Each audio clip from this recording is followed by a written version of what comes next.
voici dans le centre-ville de Bourg-en-Bresse, où une maison passive est en cours de construction.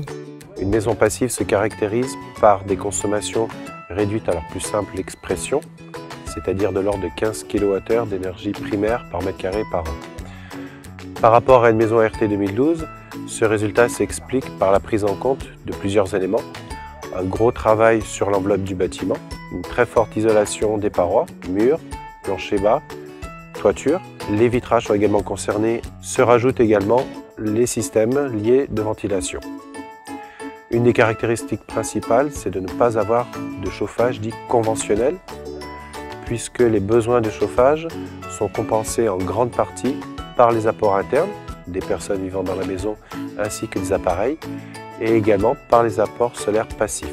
D'une surface de 100 m², les propriétaires ont fait le choix de matériaux respectueux de l'environnement et ont veillé à l'orientation de la maison au sud pour maximiser les apports solaires passifs. Alors une maison passive, c'est un peu un challenge technique quelque part. En fait, on a étudié l'implantation de la maison par rapport au sud. Donc ça, c'est quelque chose de très important. On était en centre-ville, donc il y avait des masques solaires importants. On a travaillé conjointement donc, avec le thermicien dès la phase esquisse pour bien valider l'implantation de la maison et maximiser donc, les apports solaires au sud. Ensuite, dans une maison passive, on a des murs qui sont isolés, plus que dans une maison normale. À titre de comparaison, par rapport à une maison de type RT 2012, le niveau d'isolation des murs est 2 fois supérieur. L'isolation des murs est assurée par 40 cm de paille, complétée à l'intérieur par 5 cm de laine de bois haute densité. Ensuite, nous avons donc une très bonne étanchéité à l'air qu'il faut surveiller. Et également, donc, au niveau des choix techniques, on a une VMC double flux, du triple vitrage, puits canadien et des panneaux solaires.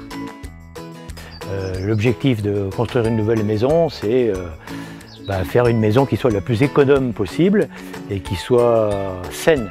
Comme depuis longtemps je m'étais intéressé aux maisons passives, on a choisi de concevoir une maison qui consommera, du moins on l'espère, peu d'énergie.